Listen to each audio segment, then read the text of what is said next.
Welcome to the Non-Wing Worldwide Podcast, hosted by Drake York. We go to the infield to Drake York. Thanks for watching. This is the Non-Wing Worldwide Podcast. Hello, everyone. Welcome to this edition of Non-Wing Worldwide. Today, I am joined by a guy who has so many accomplishments. USAC Triple Crown driver, currently the all-time wins leader with the Amsoil USAC National Sprint Car Series, and so much more. It's the People's Champ, Dave Darland. Dave, how are you doing today? I'm doing good. How are you?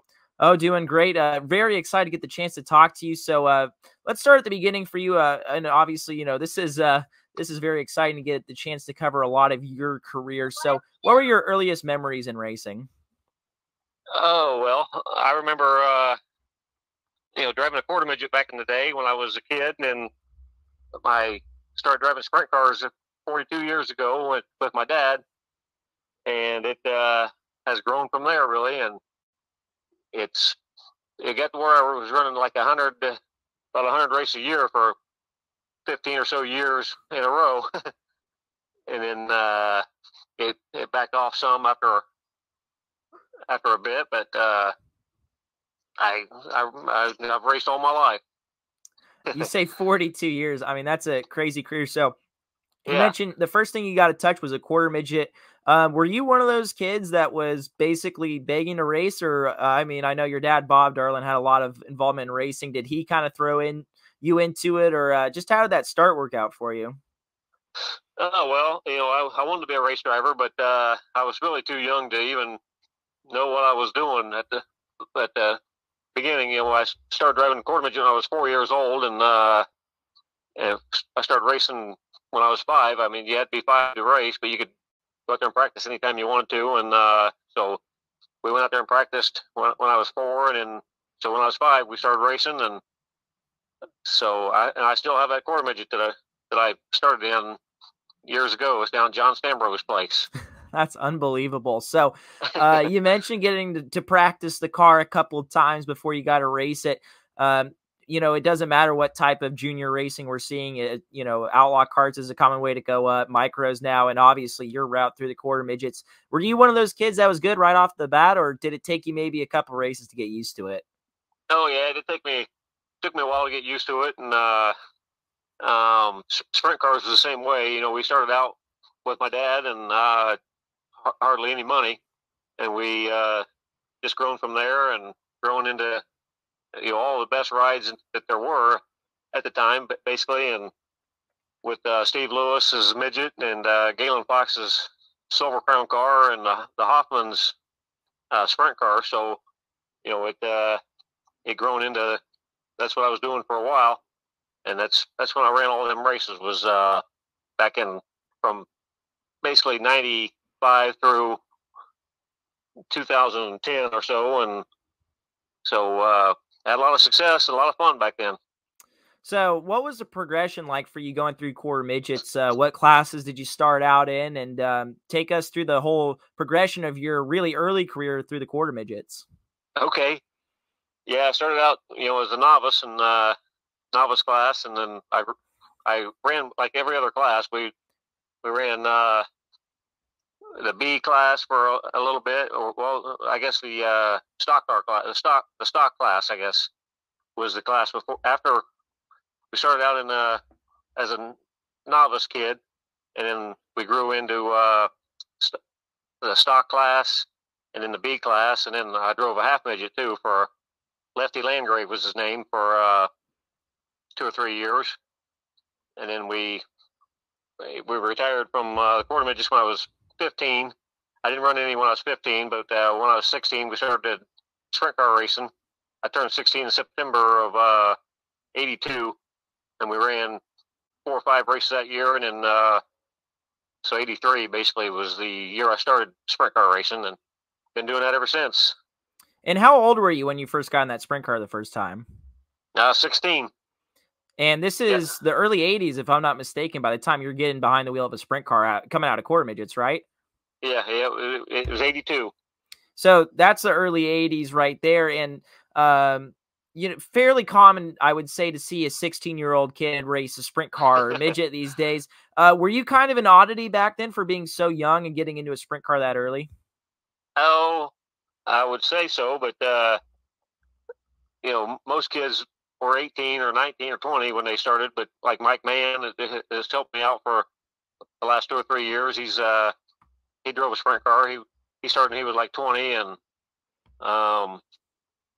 so most of them started when they were around that age, 18 or 20. So you hop in this sprint car, you're 16 years old. What was kind of the circumstances of you getting in this race car? If I'm not mistaken, it was a car you and your dad put together, correct? Yes, it was.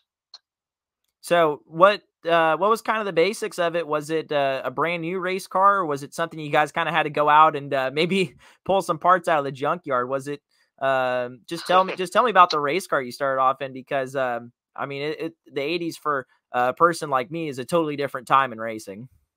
Yeah. It was a pretty good car though. We bought it was a stealth. It was a stealth. No, wait.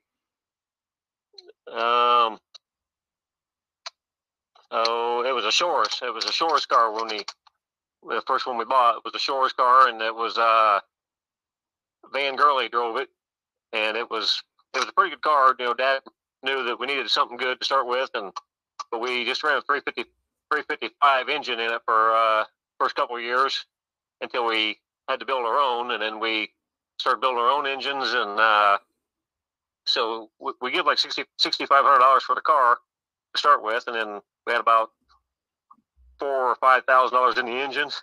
So it only was a $10,000 car to start with, but it gave me something to drive and something to look forward to, and we grew from there. What were those first couple of years of sprint car racing like for you? Where did you mostly race at, and who were you racing against? We raced at Warsaw and Kokomo. It was my two tracks. We ran Saturday at Warsaw and Sunday at Kokomo, and those were back then. They just took 16 fastest qualifiers were in the feature, and then if you weren't in the top 16 qualifiers, you just ran a heat race and went from there. So I just ran a heat race for for a while, and occasionally we'd make a race or something, but they usually have 24 cars and or so, and so we would be lucky to make the race. Back then, we were right on the edge of making the race on most nights, and so some nights we did, some nights we didn't. That's part of it when you're starting out in racing, isn't it? Yeah, it is. Back then, it was that was the way it went, and it was a lot of fun, but we learned from there. So.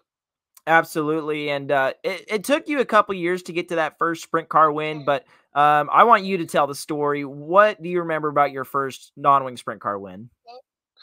Well, the first time I thought I was really going fast until I got passed on the inside and then passed on the outside about the same down the backstretch of Kokomo with Terry Shepard, I think, was one of them that passed me on the outside, and maybe I don't know who it was passed me on the inside, but those guys went flying by me and filled my shield full of mud that first time. So I just got to start somewhere and go from there. That's what I did, and we learned from there. We didn't have much money, and we didn't have any racing experience. My dad never raced or anything, and so we just started from scratch and been racing ever since.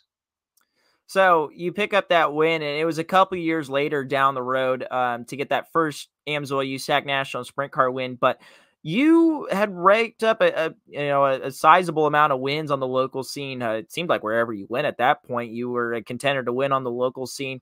Was winning those races before the 1993 Tony Holman Classic, did you feel like you were finally building up to that first big USAC win? Oh yeah, well, we never ran USAC for, we'd run 2 or 3 times a year when they'd run Kokomo or Warsaw or somewhere in the area, maybe after the first couple of years, and so I won about 7 races at Warsaw on the last year that they ran non-wing sprint cars. I think it was 1987 maybe, or 88, something like that. I won 7 times. I never won any until then, and we won 7 of them up there in 1 year. So that's when I first basically learned. We got some good stuff, and got our first win in 86. So we got my first win. In 87, we won a lot of them, and so that's how we started, and that's when I started winning races. In 86, I won 1 race. In 87, I won, I think, 9.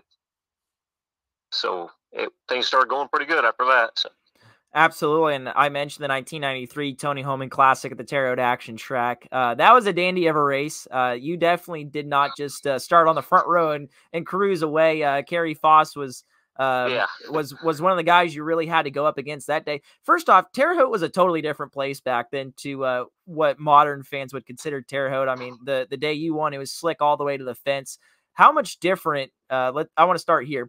How much different did you have to drive Terre Haute then compared to how you have to do it today?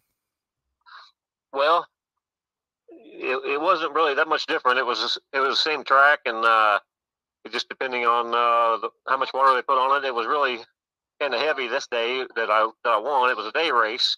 It was pretty heavy. It was like it started raining right after the feature was over, so it was rainy out for the weekend and that day. So we got the race in before it rained and dodged all the rain. But so that's basically how it went. Terre Haute was fast back then, and it still is today. Absolutely. But, it's just a half mile. We don't run very many half miles, and so it's kind of weird that I won my first race there. I won 4 or 5 races there since, but winning my first USAC race there was special. It was quite a show. It was quite a show, and as I mentioned earlier, Kerry Foss was the guy you really had to beat that day. It was right up against the fence. You said it's the same track, but I feel like it races totally different. But that's not what we're here to talk about. Kerry Foss and you threw sliders on these restarts. You're banging wheels. How intense was that battle coming down to the end of that race? Knowing that your first USAC national win, and at that time, I would say probably the biggest win of your career was on the line. Oh yeah, yep, it sure was. It was the biggest win of my career, and that's what got me. That's what got me started, and it was great. I beat Kerry by a little bit, and then I don't remember who was second, but Kerry, Kevin Thomas was up there. He was good there too, and so we had a heck of a race, and it was a lot of fun back then. So. Sure looked like it. I want to change gears here a little bit from sprint car racing to midget racing. Obviously, you won 2 USAC national titles as a midget driver, driving for Steve Lewis and the famous 9 Racing Machines, and you're a massive part of their history too, their illustrious history in midget racing. But how did you guys get linked up in the first place to go run midgets together? Oh, well, it was Bob East that got me started. He was the mechanic on the 9 cars and kept the cars in Indianapolis there at his place. So hooked up with Bob and Steve it would have been like 96 or 97, and got to winning some midget races. And he hired Casey Kane in 2000, I think, and he won the championship 2000, and I won it in 2001 and 2002. And it was great for me that was my Triple Crown championship. I won the Silver Crown champion first, and that was with Galen in 97. And then I won the Sprint Car championship in 99 with the Hoffmans, and then I won the midget championship for Steve Lewis in 2001, 2002. So I'm just like the opposite of what you're supposed to win. But that's the way it went. Silver Crown first, and midget or Sprint Car was second, and the midget was third. So, hey, Justin Grant's on the same Dave Darland path, so I wouldn't call it wrong. But one thing we haven't talked about is your midget racing. Obviously, we just did, but prior, we haven't really talked about you behind the wheel of a midget. So, is this kind of your first shot at a midget, or you had maybe raced midgets a little bit before? What was your midget history before getting linked up with 9 Racing? Well, I started out driving Terry Caves' car out in California at the Thursday Night Thunder stuff. That was the first time I drove a midget. I drove to California, or I flew to California and drove a midget out there in at Ventura. Was my first midget race, and that was like in '92 or '93, maybe '94, somewhere in that range. It was early '90s or mid '90s. So I hadn't really ran too much midget stuff, and then got hooked up with Steve, and we won 30, I think, midget races, and I've only won 32 or 33 in my life. So so hooking up with Steve was a big deal for me. Absolutely. And if you look at not only your run with 9 Racing, but Jason Leffler was there during your time, and you mentioned Casey Kane was there during that time, and that was a powerhouse, and I think it's safe to say one of the first midget powerhouse teams. So what was it like to drive for a team that was just simply that good and that far above the competition almost everywhere? Oh, it was great. You know, we had a chance to win every time we went out, and it was good for me to have an opportunity like that to drive for Steve Lewis, and so it was great for me to get that ride, and I had to make the most of it, and we did. It went good. Absolutely. And yeah, you capped off the Triple Crown, so I'd call it good right there. And you alluded to this earlier. Another big role you had during the late 90s was driving the Hoffman 69 ride, Dynamics Incorporated, of course, one of the iconic rides. How did that ride materialize for you? Well, it started out, I was going to run the whole year, and it must have been like 96 or 97, and we went to Winchester and practiced there at one time, and I hit the wall with both cars. But something happened to both cars, really. I was right there making laps in the first car, and about 20 or 30 or 40 laps in, something broke in the front end. I felt something break in the front end, and I went into the wall, turn one wall, and then it took them about 2 hours to get the second car ready. And I went out there, and the first time I went out there, when I gassed the first time, the pedal like stuck down halfway or something, and I hit the wall pretty hard in about the same spot with the second car. So tore both cars up right there in the same time, same place. And that was the end of my pavement career until a couple of years later, they finally hired me back I ran the dirt car with them to start with, and then I ran the pavement car then after that for a year or two, and then we won the 99 sprint car championship with them. So I want to circle back to the Winchester story. I don't think this could ever happen again, so I think this makes you pretty unique. How could you go out and tear up a team's 2 pavement cars on one of the fastest tracks and still get hired? Not right after, but later down the road. How do you do that? Because I don't think that's going to ever happen again.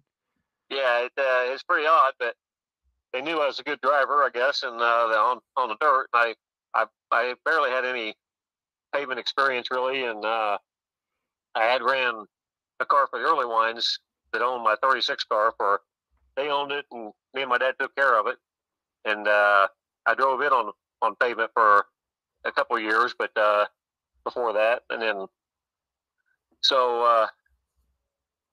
but you know, the Hoffmans knew I was a good dirt driver, and just needed some more time on the pavement to get used to it, and that's just the way it went. And then after tearing them 2 cars up, and then hopping in their car again a couple of years later, I was able to. We won a couple of races together, and on the pavement.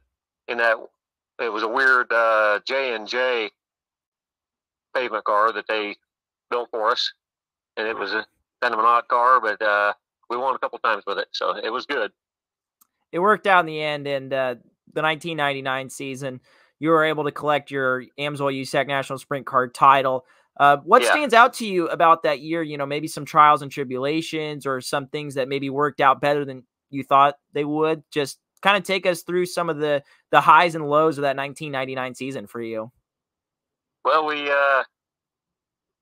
was able to win the sprint car championship that year, and it was kind of an odd situation with the J&J pavement car and the I guess they were dirt cars too, with J&J dirt cars, and so we was able to win like 4 dirt races and 2 pavement races, I think, that year. So we was able to win the championship, and with like 2 races to go, we had the championship locked up, and it was all good for me. So everything went pretty well that year. So I want to ask you about those 2 pavement wins. I mean, we're talking, and your first real time driving for that team, you wrecked 2 cars in a test. I hate to keep bringing that up, but the pavement progression for you was serious. And, we're kind of seeing that a little bit today with the Silver Crown Series, but in the sprint cars, a lot longer schedule. You have to be a lot better on the pavement. How huge were those 2 wins for you on the pavement? I'm sure they outweighed the dirt wins in value for you.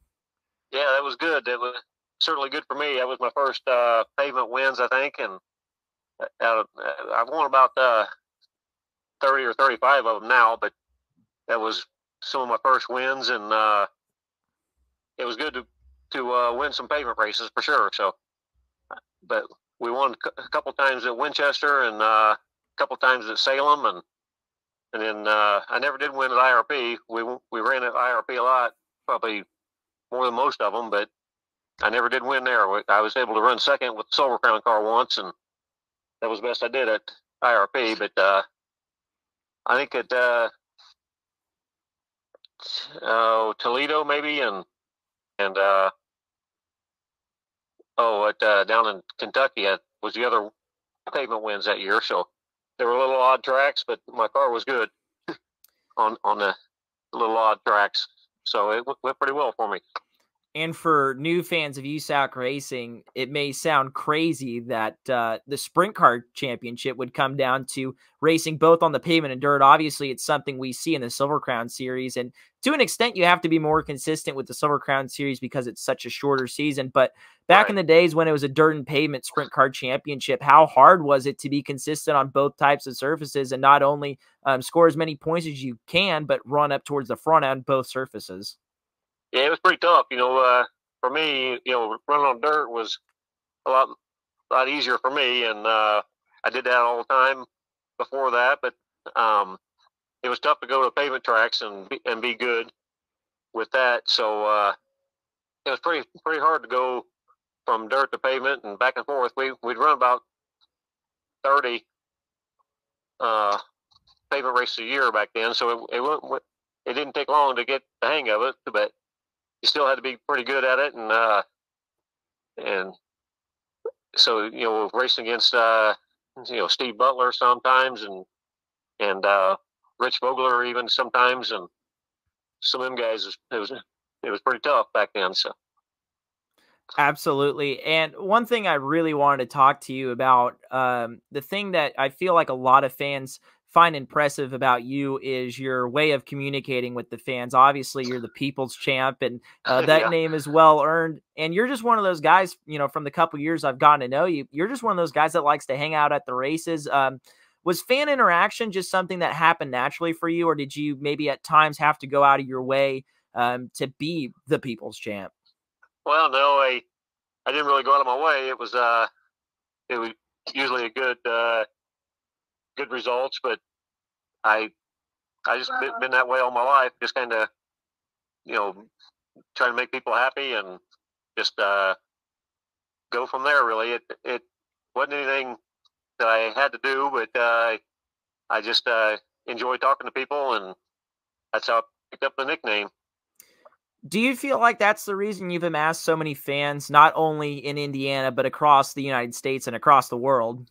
Yeah, I think so. I went to New Zealand, down there, raced a midget about 15 times, and went to Australia a couple times and raced a midget down there. So it's pretty tough, but it's a lot of fun to go out and talk to people and see some new people and just talk to everybody. I feel like one thing that we really don't have, that I wouldn't say don't have, but it's a lot harder to find these days, is a guy like you that's willing to hang out at the trailer. It doesn't matter if you parked it in Victory Lane that night or you came in on the record. You've always been one of those guys that just hangs out. And let's touch on that too. How hard is it sometimes to kind of be that outgoing person, that friendly person, maybe after somebody's done you wrong or like I said, your car comes in back on the hook. Can it be difficult at those times? Oh, it can be. Yeah, it certainly is. A couple times it's hard to be be upbeat and want to talk to everybody, but it's just the way it goes. I know a lot of times that we go to a new place that out of the ordinary, and that it goes pretty well for me to sit and talk to some people and people I hardly ever see, and we do that all the time. Just go out and race in areas that we usually don't go, but it's cool to talk to people, and I certainly enjoy that. So, how did you get the nickname, the People's Champ? It's a pretty unique nickname. So, is there a funny story behind it or something like that? Well, J.R. Todd is the one to give me that name, and he just after some time just came up with that name for me, and so he's the one to give me that nickname. So it worked out pretty well. I've enjoyed that. He gave me that probably 20 years ago. And so go on, Dave. Called me I'm the sorry. People's Champ, and so it's worked out pretty good. That's just awesome. And that brings me to another point too. J.R. Todd, of course, NHRA driver, and we get to see that crossover sometimes with sprint car racing. And obviously, you're one of the best to not only be a part of non-wing sprint car, midget, and Silver Crown racing, but you're also a fantastic representative to the sport. So, do you feel maybe sometimes some pressure to talk to guys like J.R. Todd, who's one of the best in what he does, or maybe somebody else, maybe a different driver from a different series coming over to check out sprint car and midget racing? Do you maybe feel like sometimes you're the representative? Oh, well, yeah, it gets to be tough sometimes, but when you have a bad night or something, but it just depends on where you're at and what kind of race it is. But Tony Stewart, he's been a big fan of mine, a big friend of mine for a long time. But we used to race against each other in the sprint car back in the day, and sprint car, midget, and Silver Crown, and so he's moved on, done a little bit of everything since then, and recently got married, and so yeah, that's just kind of the way it goes, and so I sit and talk to people a lot of times that are kind of out of the ordinary, but it goes pretty good.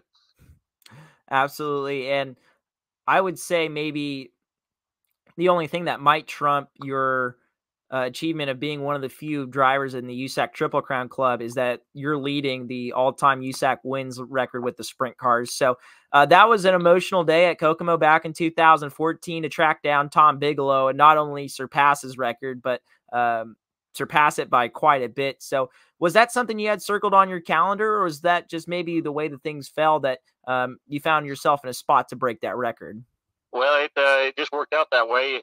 I certainly don't intend to win any any races anywhere, but it just happened to be at Kokomo. That's my home track, and Tom Bigelow was there that night. That's who had the record before I broke it, and he's still second. But Brady Bacon is coming along pretty good now, but he's in the 40 some range. I'm not sure where he's at, but it goes pretty well, and it was great to have Tom there that night and hand over the all-time winning sprint car championship to me. So that was good, and hopefully I'll be there for Brady or whoever breaks my record when they do. So. And that brings up a fantastic point. I mean, Brady Bacon just passed Tom Bigelow for second all time. And what a night that was to see Brady do that. If Brady gets to you, are you willing to let that record go to see it go to somebody like Brady? Or are we going to maybe see a revenge tour come out of Dave Darland to keep that record? No, I'm probably, I'm planning on retiring after this year. So I'm not going to do any more USAC racing, and so my winning sprint car racing days are over at 62. I think it is 62 wins. So hopefully Brady can get me sometime whenever that happens. Hopefully I can be there for that. Absolutely. It was so cool having Jack Hewitt at Ocala this year when Brady was able to pass Jack. And like I said, is now past Tom Bigelow. But I want to go back to that night in 2014. I mean, it seemed like it was just made for you. Obviously, Kokomo, the place you really started your sprint car career. Tom Bigelow's there. SmackDown, which has become a signature event, even at that point, was already considered a very big non-wing sprint car event. Just how perfect was that night for you, too? Because it was a thrilling race down to the wire where you were able to come out on top. Just tell me about that night of how perfect it really was. Yeah, it was, the track was great back then. It was just the way I like it, and it was up on the cushion, and it was down away from the wall a little bit. It gets up close to the wall in turn 2 there a lot of times, and I even ran the top down in 3 and 4, which is pretty uncommon today, but it was good back then. It was up on the cushion. I won there on the night before, too, so was able to win. I was able to tie Tom and then break the record the next day, so it was good, and the racing was good back then, and Kokomo was good to me for sure. So. Seems like it's always been good to you. You just brought up another one of my favorite parts of your career, and this will be definitely a lasting impression on your career, is that Darland line at Kokomo where you swing way to the wall in turn 3 and you cut down and you're practically hitting the tractor tire off at turn number 4. How did you discover that line initially? Because it's so famous now today as the Darland line. Yeah, it's it's pretty tough, and sometimes you run over that tire on the infield. I did that a time or two and crashed a couple times, and so I just mostly stay away from the inside the best I can. But sometimes you got to run down there, and but it's all good. And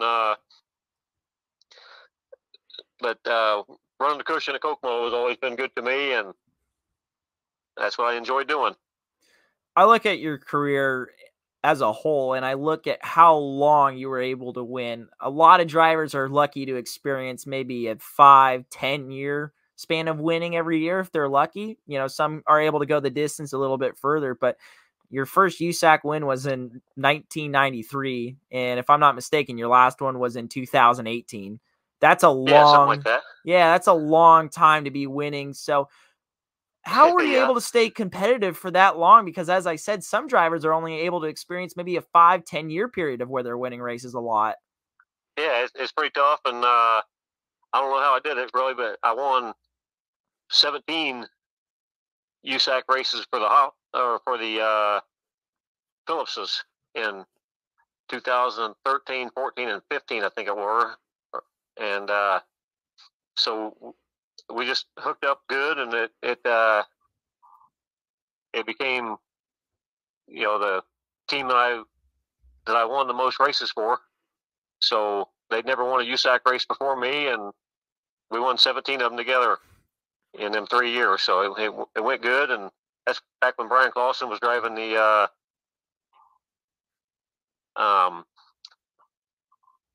Tony Stewart's car, and it all went well.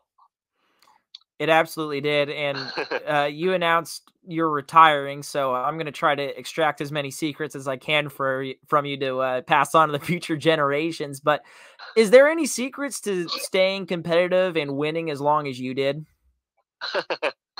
Well, no, there's no secrets to it. You just got to stay healthy and in shape, really. But I've been able to do that for most of my life. There was one year I had a problem with crashing. I crashed one time and got hurt, and that was back in 2001. I got hurt there at Eldora. It was the fourth round at Eldora, and I missed a few races, and I was able to come back and run. That was when I won my first midget championship. So I missed a couple races, and then I came back and was able to win the championship though after that. And it went pretty well. So I'm sure, as most of your fans remember, you had some health issues back in the early stages of 2021. We don't have to get into all of what happened, but after that happened for you, did you already have your mindset on racing, or were you already thinking, maybe this could be the end of my career? Oh no, I had my mindset on racing. I just had to recover, get back in the seat, and that was what I did. My wife was expecting me to retire, but I told her there's no way I can retire. Everything's going well, and other than that one crash, so it went good after that, and I was able to come back and win some more races after that. So it went good, and I only in 2001, I think I'd only won about half as many USAC races as I have now. So it was all good, and I just had to come back and fight it out. And is that, you were talking about 2001 there? Was that really the only career not career, I should say, but was that the only injury you suffered from a crash over the course of your career? I'd say that's immaculate if that's the only one. But was there any other maybe crashes that banged you up and sidelined you for a bit? No, there wasn't really any that sidelined me for very long. Maybe the rest of that weekend or something. But that was the only time I ever had to sit out for like 6 weeks. I had to sit out of a race car because of that crash. So that was the only one I've ever had that was that damaging. Well, a lot of drivers, I can tell you, that may be listening to this are awfully jealous. So, as I mentioned, other health problems coming up in 2021. You said your wife thought you were going to retire and you didn't. What was the process for you for coming back? Because obviously you did the right thing and you took your time recovering from that mild stroke. But what was that process like of coming back, and take us through the steps of what you had to do to come back?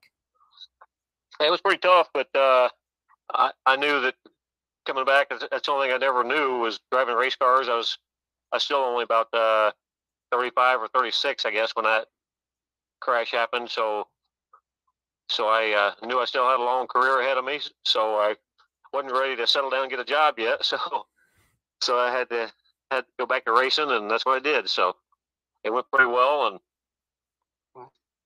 things went pretty good since then.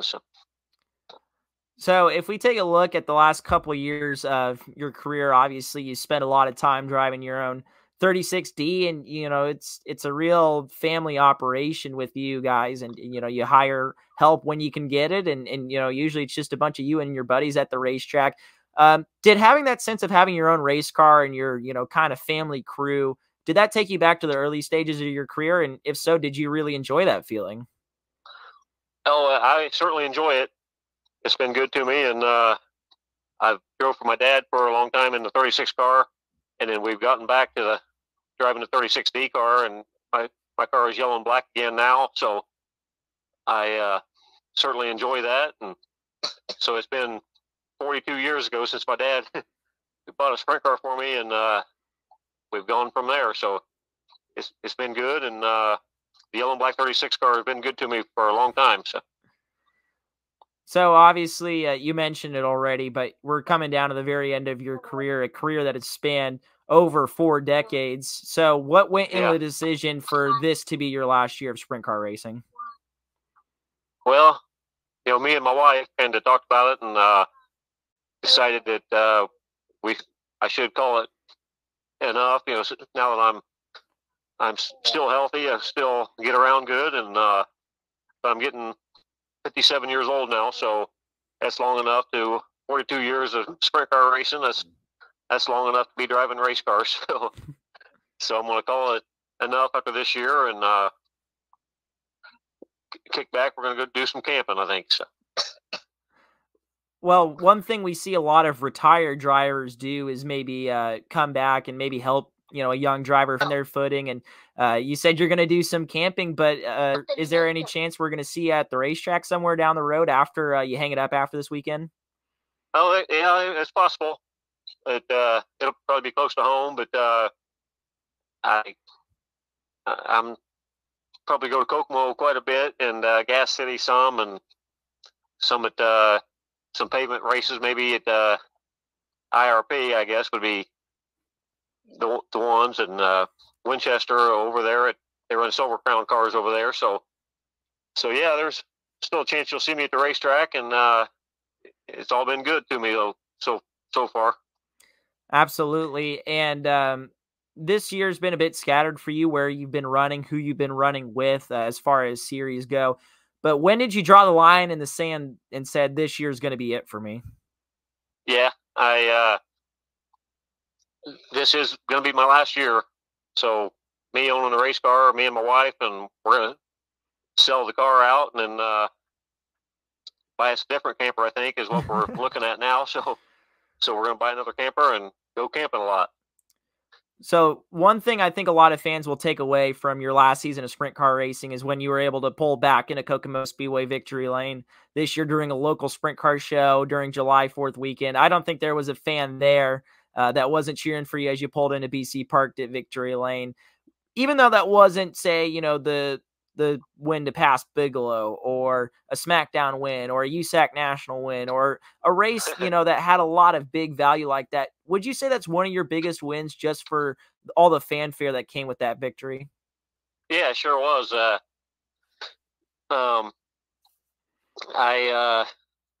had a lot of wins in my life, but winning the race up there at Kokomo earlier this year was certainly a big one for me. That was I got one my last year, so it was just a local show. Wasn't anything big, but I started. I think I started 5th or something, and I think I did start 5th, and I got because we redraw for a starting spot for the top 2 in the heat races. So I started 5th and was able to get the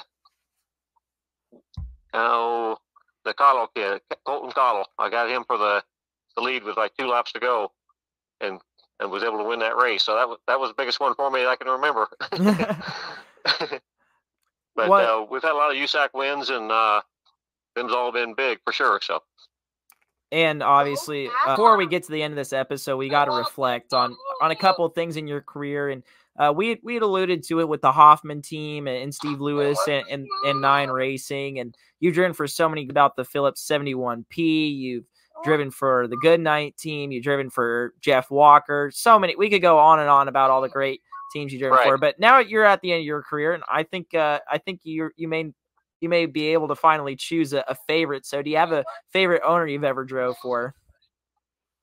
Yeah, that's for sure. I've been able to drive I've driven for about everybody that's owned a sprint car in my life, but on the USAC schedule, and it's been good. And driving for Jeff Walker was good. Like you mentioned, drove for him for 2 or 3 or 4 years, and first couple of years went pretty well, and then he kind of sold the pavement cars out, so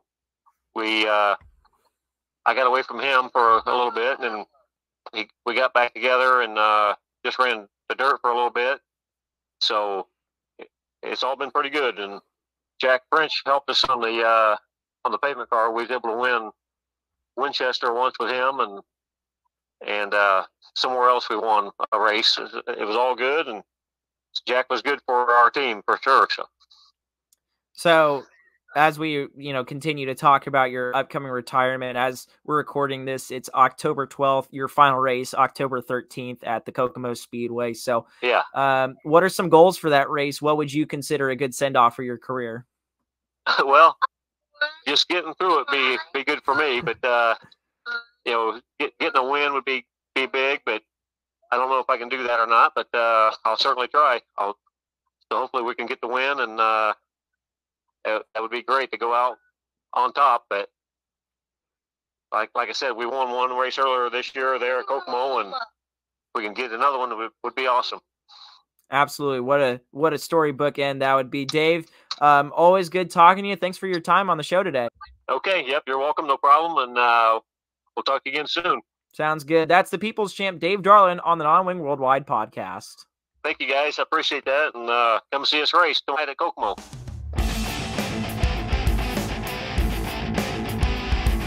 Once again, thank you to the People's Champ, Dave Darland, for joining us on the Non-Wing Worldwide podcast. Of course, his retirement announcement has sent shockwaves through the non-wing community, and it's well-deserved for Double D, of course, ending off a historic career this weekend at the Kokomo Speedway on a Friday night at the Kokomo Clash. But let's get into some of the other news items. This year's USAC Florida Swing has been announced. It's going to look a little bit different than it has in years past. So starting off, the Florida Swing will be the 15th annual Winter Dirt Games at Ocala, Florida's Bubba Raceway Park on Friday and Saturday, February 9th and 10th. And then later in the week, actually on Monday and Tuesday of that week, February 12th through the 13th, the Amsoil USAC National Sprint Cars return to Volusia Speedway Park for two paying events. And then rounding out the trip through the Sunshine State is another trip to Bubba Raceway. 3 more nights of racing, February 15th, 16th, and 17th. And the finale on Saturday night going to pay $10,000 to the feature event winner. A little bit different for what we've been seeing on the Florida Swing the last couple of years. Usually it's just been a couple stops at Ocala, Florida's Bubba Raceway Park. But now going over to Volusia in the middle of the week. Of course, Volusia was a part of the Swing last year, not as a points race. So good to see a little bit of shakeup in the Florida. So that is as much as we know really about the USAC National Sprint Car season for next season down at Bubba Raceway Park in Ocala, Florida. In other USAC news, on safety bars have been added as a requirement for USAC National Sprint Car Series cars in 2024. Kind of similar to what we've seen in the past with the World of Outlaws, but now it is required with the Amsoil USAC National Sprint Car Series. You can check that article out on USAC.com. Definitely the two biggest stories out of the week, USAC announcing a new safety requirement and the updated Florida Swing. Don't forget about the official website of the Non-Wing Worldwide podcast. Of course, nonwing.com has all sorts of stuff, not to mention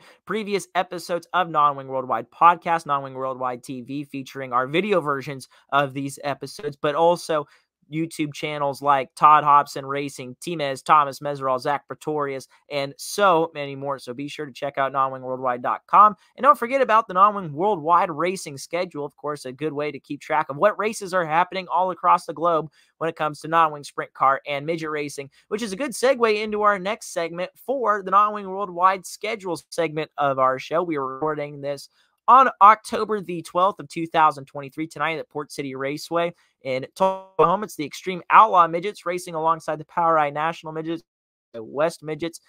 Those 3 series will be back at it tomorrow at the I-44 Riverside Speedway in Oklahoma City, Oklahoma for the Mets Memorial.